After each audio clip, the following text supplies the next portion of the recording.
তাদের রক্তের সঙ্গে মিল না থাকলে আরেকজনকে তোষামত করে ভিক্ষা করে রক্ত নিয়ে কিন্তু সেই হাসপাতালে গিয়ে দূরে গিয়ে সেই অসুস্থ মানুষকে রক্ত দিয়ে বাঁচাচ্ছে। আমি যেটা করি, অসহায় মুখে খাবার তুলে দেওয়ার চেষ্টা করি, এসে ভালো কাজ।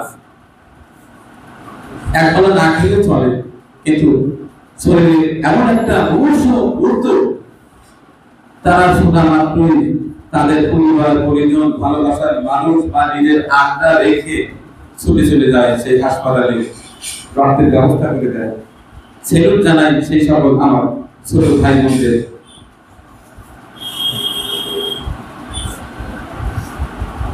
মহান আল্লাহ আমাদের পৃথিবীতে পাঠিয়েছেন তার সৃষ্টি করে সেরা জীব করে। আমরা মানুষ অনেক সময় অনেক দৃশ্য দেখি ফেসবুক, ইউটিউব এবং সরাসরি, দেখে খুব লজ্জা লাগে, খুব লজ্জা লাগে। আমরা মানুষ হিসাবে কতটা মানুষ হতে পেরেছি।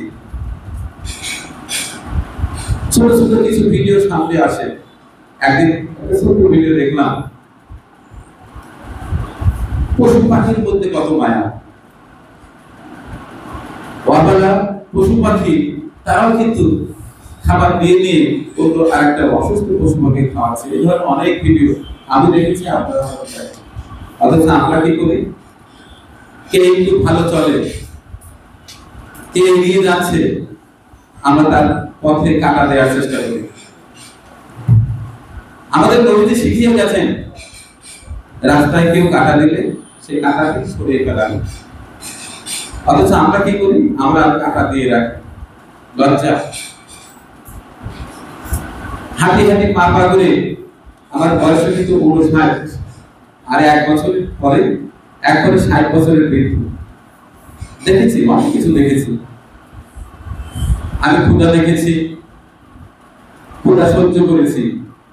মাথার উপর চালা ছিল না, একটা ছোট্ট চালা ছিল, সেটা ফলে একদিন সেই চালাটা উড়িয়ে দিয়ে দেয়।